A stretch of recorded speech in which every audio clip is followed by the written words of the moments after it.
दोस्तों, आज हम देखने वाले हैं Aas education private limited by SK Jha sir के द्वारा आपका लाइट चैप्टर देखेंगे। यह आपका साइंस का सेगमेंट आपका 14 डे 40 मैराथन है। यह आपका ALP, NTPC, group D, technician, RPF SI, RPF constable एवं अन्य प्रतियोगी परीक्षाओं की दृष्टि से महत्वपूर्ण रहेगा। यदि आप इसका पीडीएफ चाहते हैं, टेलीग्राम चैनल को ज्वाइन कर लें। टेलीग्राम चैनल का लिंक आपका वीडियो के डिस्क्रिप्शन बॉक्स में दिया गया है। आइए क्वेश्चन नंबर 1 देखते हैं। प्रकाश के क्वांटम सिद्धांत किसने प्रदान किया था? किसके द्वारा आपका प्रदान किया था? तो आपका मैक्स प्लांक के द्वारा बोलेगा। ऑप्शन में है आपका फैराडे। विद्युत चुंबकीय प्रेरण का सिद्धांत किसने दिया था? आपका फैराडे ने। विद्युत चुंबकीय प्रेरण का सिद्धांत किसने दिया था? आपका फैराडे ने दिया था। डायनेमो का खोज किसने किया था? आपका माइकल फैराडे ने। डायनेमो का खोज किया था आपका माइकल फैराडे ने। आइंस्टीन दिया हुआ आपका आइंस्टीन आपका E बराबर mc² क्या था? किसने? आपका आइंस्टीन ने दिया था। इसमें C क्या होता है? आपका प्रकाश का वेग होता है। पूछेगा प्रकाश का वेग सर्वप्रथम किसने ज्ञात किया था? आपका तो रोमर ने किया था। किसने? रोमर ने किया था। सापेक्षता का सिद्धांत किसने दिया था? आपका आइंस्टीन ने दिया था। सापेक्षता का सिद्धांत दिया था आपका आइंस्टीन ने दिया था। प्रकाश विद्युत प्रभाव किसने दिया था? आपका आइंस्टीन ने। प्रकाश विद्युत प्रभाव आपका आइंस्टीन ने दिया था। बल का परिभाषा किसने दिया था? आपका न्यूटन ने। बल के परिभाषा का न्यूटन ने दिया था, जिसमें होता है F बराबर आपका NA। वही बल का ऐसा ही मात्रक भी पूछेगा तो आपका न्यूटन होगा। बल का ऐसा ही मात्रक भी पूछेगा तो आपका न्यूटन ही होगा। बोला अवतल दर्पण की वक्रता की त्रिज्या 30 सेंटीमीटर और कार्टेजियन साइन कन्वेंशन दो अनुसार इसकी फोकल लंबाई किस तरह पर व्यक्त करते हैं? आपका तो माइनस 15 सेंटीमीटर पर। क्वेश्चन नंबर 3 देखते हैं। क्वेश्चन नंबर 3 में बोला गया है वास्तविक प्रतिबिंब पाने के लिए एक वस्तु 20 सेंटीमीटर फोकस दूरी वाले अवतल दर्पण से 30 सेंटीमीटर की फोकस दूरी पर रखी हुई है। दर्पण की प्रतिबिंब की दूरी क्या होगा? दर्पण की प्रतिबिंब की दूरी आपका क्या होगा? आइए देखते हैं। बोलेगा आपका 1/v बराबर होता है 1/u बराबर 1/f होगा। तो आपका हो जाएगा 1/v बराबर हो जाएगा 1/f माइनस 1/u हो जाएगा। तो फिर निकालते हैं आपका वो 1/20 होगा माइनस 1/30 हो जाएगा। आपका इसका एलसीएम लीजिएगा तो आपका कितना हो जाएगा? 60 हो जाएगा। तो 20 दिया 60 और 30 दूना 60 हो जाएगा। 1/60 हो जाएगा। 1/60 हो जाएगा। आपका आंसर हो जाएगा 60 सेंटीमीटर हो जाएगा। आपको हम फार्मूला लिख के टेलीग्राम चैनल पर डाल देंगे, आप लोग एक बार जरूर देख लीजिएगा। इसका बोला गया है यदि किसी अवतल दर्पण का आपतन कोण 30 डिग्री हो तो परावर्तन कोण का मान क्या होगा? परावर्तन कोण का मान भी आपका 30 डिग्री होगा। आपतन कोण परावर्तन कोण के आपका क्या होता है? बराबर होता है। आपतन कोण परावर्तन कोण के बराबर होता है। पूछेगा आपतन कोण या परावर्तन कोण दर्पण पे नहीं बनता। आपतन कोण या परावर्तन कोण दर्पण पे नहीं बनता, बल्कि बल के अभिलंब पर बनता है। बल की आपका अभिलंब पर बनता है। आइए क्वेश्चन नंबर आपका 5 देखते हैं। अवतल दर्पण का उपयोग कहाँ नहीं करते हैं? अवतल दर्पण का उपयोग आपका टॉर्च में करते हैं, सेविंग दर्पण में भी करते हैं, हेडलाइट में भी करते हैं, लेकिन रियर व्यू दर्पण आपका में नहीं करते हैं। जिसे साइड मिरर भी कहते हैं। और रोड लैंप में भी आपका किसका प्रयोग करते हैं? उत्तल दर्पण का प्रयोग करते हैं। इसलिए इसका आंसर आपका C नंबर होगा। क्वेश्चन नंबर 6 देखते हैं। क्वेश्चन नंबर 6 में बोला कि एक वस्तु 10 सेंटीमीटर की फोकल लंबाई वाले एक उत्तल लेंस के मुख्य अक्ष पर रखा जाता है। यदि लेंस की वस्तु की दूरी 30 सेंटीमीटर हो तो प्रतिबिंब कितना दूरी होगा? प्रतिबिंब आपका कितना दूरी होगा? आइए इसका भी उसी तरह से निकालेंगे। आपका 1/u बराबर क्या होगा? 1/f हो जाएगा। तो आपको निकलेगा 1/v बराबर 1/f माइनस 1/u हो जाएगा। तो आपका 1/10 माइनस 1/30 करिएगा, आपका कितना हो जाएगा? एलसीएम 30 हो जाएगा। 10 या 30 और 3 एका 3, तो आपका 3 में से एक जाएगा 2/30 आपका 15 सेंटीमीटर होगा। 15 सेंटीमीटर हो जाएगा। ऑप्शन नंबर आपका बी होगा।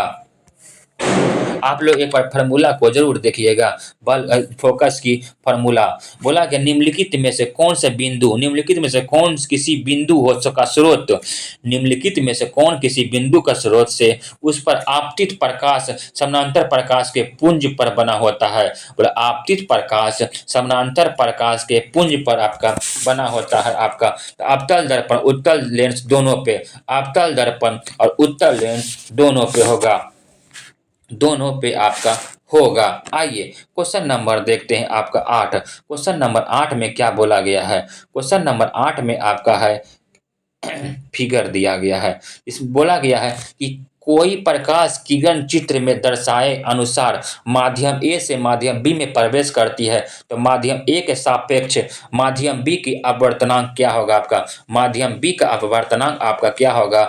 माध्यम बी का अपवर्तनांक देखते हैं, 1 से अधिक होगा, 1 से आपका अधिक होगा, 1 से आपका अधिक होगा। पूछे अपवर्तनांक निकालते हैं आपका किससे? 3 × 10⁸ मीटर सेकेंड बटा माध्यम में प्रकाश की चाल, माध्यम में आपका प्रकाश की चाल होता है जिसमें आपका म्यू क्या होता है? माध्यहीन तथा विमाहीन राशि होता है। म्यू आपका माध्यहीन होता है एवं विमाहीन राशि होता है। आइए क्वेश्चन नंबर 9 में बोला गया है कोई बच्चा किसी जादुई दर्पण के सामने खड़ा है, वह यह देखता है कि उसका प्रतिबिंब सिर बड़ा है। सिर क्या है आपका? बड़ा है, मतलब किसका प्रयोग करेंगे? अवतल का। अवतल का मतलब आपका बड़ा हो जाएगा। बड़ा लेटर भी लिखा गया इसलिए बड़ा भी जो बोल सकते हैं, इसे भी याद कर सकते हैं आप। और उसके शरीर के मध्य भाग का साइज समान है, साइज समान है, सो से साइज समान होगा और सो से समतल भी हो जाएगा, समतल हो जाएगा आपका, समतल भी हो जाएगा आपका। फिर बोला है कि पैर छोटा दिखाई पड़ता है, पैर छोटा दिखाई पड़ने का मतलब आपका उत्तल हो जाएगा। पैर छोटा दिखाई पड़ता है मतलब आपका क्या होगा? उत्तल हो जाएगा, उत्तल हो जाएगा। तो मैजिक दर्पण में किसका संयोजन क्रम होगा आपका? तो अवतल, समतल, उत्तल। Option number C. अवतल में आपका बड़ा दिखाई पड़ता है, समतल में आपका समान दिखाई पड़ता है, उत्तल में आपका छोटा। लेटर से भी आप पकड़ सकते हैं, अवतल बड़ा है, समतल आपका समतल से समान होगा, उत्तल छोटा है, छोटा हो जाएगा। ऑप्शन आपका सी होगा। इसको ध्यानपूर्वक क्वेश्चन को पढ़िएगा, यह बहुत एग्जाम में पूछा गया क्वेश्चन है। क्वेश्चन नंबर 10 देखते हैं। बोला गया क्वेश्चन में आपका हम किसी उद्दीप्त वस्तु को देख सकते हैं जब प्रकाश, हम किसी उद्दीप्त वस्तु को देख सकते हैं जब प्रकाश, इसका समझते हैं आपको। बोला गया हम किसी उद्दीप्त वस्तु को देख सकते हैं जब प्रकाश बोला गया है। उद्दीप्त किसको कहते हैं? जिसका खुद का प्रकाश ना हो, जिसका खुद का प्रकाश ना हो। जैसे आपका क्या होगा? आपका चंद्रमा, जिसका जैसे आपका होगा चंद्रमा, जिसका खुद का प्रकाश हो उसे क्या कहते हैं? प्रदीप्त। जिसका खुद का प्रकाश हो प्रदीप्त, जैसे सूर्य, जिसका खुद का प्रकाश हो प्रदीप्त, उसका एग्जाम्पल में सूर्य। और जिसका खुद का प्रकाश न हो उसको क्या कहते हैं? उद्दीप्त कहते हैं, जैसे चंद्रमा। आइए तो इसको पढ़ते हैं, ऑप्शन को पढ़ते हैं। बोला कि वस्तु से हमारी आंखों की ओर परावर्तित होता है, वस्तु से हमारी आंखों से ओर परावर्तित होता है। ऑप्शन आपका बी नंबर। जैसे देखिए सूर्य का किरण आता है वो चंद्रमा से टकरा के आता है, चंद्रमा क्या होता है? चंद्रमा में टकराता है, उसी तरह से होता है आपका ऊपर। उद्दीप्त किसको कहते हैं? आपका उद्दीप्त जिसका खुद का प्रकाश ना उद्दीप्त, और जिसका खुद का प्रकाश प्रदीप्त होगा। क्वेश्चन नंबर 11 में बोला गया एक सीधा और बड़ा प्रतिबिंब किसके द्वारा बनाया जा सकता है? एक सीधा और बड़ा प्रतिबिंब किसके द्वारा आपका बनाया जा सकता है? तो अभी बताए थे अवतल दर्पण में आपका बड़ा बनेगा, अवतल दर्पण में क्या होगा? आपका बड़ा बनेगा, उत्तल दर्पण में आपका छोटा बनेगा और समतल में आपका समान बनेगा, मतलब बराबर बनेगा। क्वेश्चन नंबर 12 में बोला गया आपको एक उत्तल दर्पण, एक अवतल दर्पण और एक उत्तल लेंस और एक अवतल लेंस प्रदान किया गया है। आप उल्टी छवि प्राप्त कर सकते हैं, उल्टी छवि प्राप्त कर सकते हैं अवतल दर्पण और उत्तल लेंस दोनों से। अवतल दर्पण और उत्तल लेंस आपका दोनों से होगा। क्या होगा? दोनों से होगा। आइए क्वेश्चन नंबर आपका 13 देखते हैं। क्वेश्चन नंबर 13 में क्या बोला गया है? क्वेश्चन नंबर पूछे, और ये भी याद रखिए जिसमें ओ लगा रहेगा हमेशा वो केस में जाएगा, आपका निगेटिव में जाएगा, हमेशा वो आपका निगेटिव में आता है। बोला गया है कि गोलीय दर्पण द्वारा प्रतिबिंब निर्मित करने के लिए फोकस दूरी एफ जिसको कहते डिनोट करते हैं और वक्रता त्रिज्या जैसे आर से डिनोट करते हैं के लिए सही परिपाटी निम्नलिखित में से कौन सा होगा आपका। तो अवतल दर्पण के लिए फोकस आपका ऋणात्मक होगा और वक्रता त्रिज्या आपका क्या होगा, आपका ऋणात्मक होगा। दोनों आपका क्या होगा, ऋणात्मक होगा। अभी बताए थे जहां ओ लगा रहेगा ऋणात्मक होगा, जहां ओ लगा रहेगा हमारा ऋणात्मक होता है।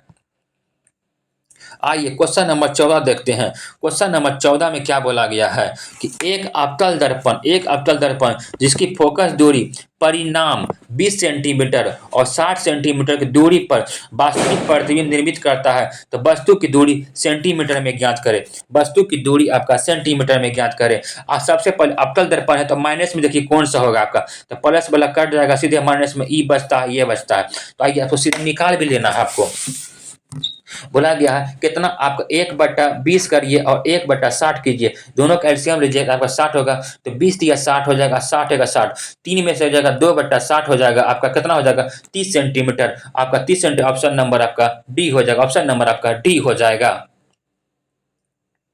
क्वेश्चन नंबर आपका 15 में क्या बोला गया है, निम्नलिखित में से किस स्थिति में अवतल दर्पण वास्तविक प्रतिबिंब निर्मित होता है। अवतल दर्पण वास्तविक प्रतिबिंब आपका निर्मित होगा, आपको किसमें होगा, आइए देखते हैं। वो जब वस्तु की फोकस और ध्रुव के मध्य रखा जाता है, जब वस्तु फोकस और ध्रुव के मध्य रखा जाता है आपका, यह आपका क्या है, सही हो जाएगा। यह आपका क्या होगा, सॉरी बोला गया कि अवतल दर्पण वास्तविक प्रतिबिंब निर्मित होता है, अवतल दर्पण वास्तविक प्रतिबिंब निर्मित होगा जब फोकस और ध्रुव पर रखा जाएगा, नहीं आप गलत होगा। ये बोला गया है कि जब वस्तु अनंत पर रखा जाएगा, जब वस्तु आपका अनंत पर रखेंगे तो अवतल दर्पण का प्रतिबिंब, ये आपका सही है। जब वस्तु के फोकस पर रखा जाएगा, यह भी आपका सही है। आपका 2 और 3 होगा, ऑप्शन नंबर आपका ए हो जाएगा। क्वेश्चन नंबर आपका 16 में बोला गया है गोलीय दर्पण के मुख्य अक्ष के संबंध में निम्नलिखित में से कौन सा कथन आपका सही है। मुख्य अक्ष पर एक काल्पनिक रेखा होती है, जो दर्पण के दोनों विस्तृत होती है, आपका सही है। आपका बोला है कि मुख्य अक्ष वक्रता केंद्र के मुख्य फोकस और ध्रुव से होकर गुजरता है, यह भी आपका क्या है, सही है। और बोला वक्रीय दर्पण का मुख्य अक्ष वक्रीय होता है, आपका नहीं, ये गलत है। आपका ऑप्शन होगा ए और बी देखिए किसमें है, आपका ऑप्शन नंबर ए में है। निम्नलिखित में से कौन सा बिंदु हमेशा लेंस के मुख्य अक्ष पर होता है, आपका प्रकाशीय केंद्र होगा, ऑप्शन नंबर आपका 2। नेक्स्ट क्वेश्चन नंबर आपका 18 बोला गया अवतल लेंस में 30 सेंटीमीटर पर रखी गई वस्तु के लेंस 10 सेंटीमीटर की दूरी पर आभासी सीधा प्रतिबिंब निर्मित होता है। तो लेंस द्वारा उत्पन्न आवर्धन क्या होगा आपका, तो यू बराबर आपका कितना है, आपका 30 सेंटीमीटर है। 30 सेंटीमीटर माइनस में जाएगा, आपका अवतल में है तो अब बना 10 सेंटीमीटर आपका भी हो जाएगा, आपका तो माइनस कट जाएगा, आपका तो 30 बट्टा आपका बड़ी एम बराबर आपके करिए ना, आपका भी बट्टा यू करिएगा, आपका तो बराबर हो जाएगा आपका एम बराबर -10 माइनस आपका 10 -30 हो जाएगा आपका, तो माइनस कटेगा 1/3 आपका ऑप्शन नंबर सी में है, 1/3 आपका ऑप्शन नंबर 3 में होगा। क्वेश्चन नंबर 19 में देखिए, क्वेश्चन नंबर 19 में बोला गया एक लेंस की फोकस दूरी उसकी क्षमता के बीच सही संबंध क्या होगा, तो पावर बराबर 1/f होगा, पावर बराबर 1 फोकस होगा, option number A. Question number 20 में देखते हैं। आइए दोस्तों, क्वेश्चन नंबर 20 में बोला गया है एक अवतल दर्पण सूर्य के सामने इस तरह से रखा गया है कि सूर्य की किरणें अभिसरण दर्पण के मुख्य अक्ष पर 5 सेंटीमीटर की दूरी एक बिंदु पर होता है। अब 3 सेंटीमीटर लंबी एक मोमबत्ती के दर्पण के मुख्य अक्ष पर 10 सेंटीमीटर की दूरी पर होगा रखा जाएगा, तो मोमबत्ती का प्रतिबिंब कितनी दूरी होगा, मोमबत्ती का प्रतिबिंब आपका कितना दूरी होगा बोला गया आपका, तो आप निकालिएगा 10 सेंटीमीटर होगा, 10 सेंटीमीटर होगा। दोस्तों यह सेशन आपको कैसा लगा आप लोग जरूर बताइएगा। हम बैक टू बैक आपका क्लास लेके साइंस का आ रहे हैं रेलवे के दृष्टिकोण से। यदि आप इसका पीडीएफ चाहते हैं टेलीग्राम चैनल को ज्वाइन कर लें, टेलीग्राम चैनल का लिंक वीडियो के डिस्क्रिप्शन बॉक्स में दिया गया है। एक लाइक और शेयर जरूर कीजिएगा, अगर आप चैनल पर नए हैं सब्सक्राइब जरूर कीजिएगा। धन्यवाद दोस्तों।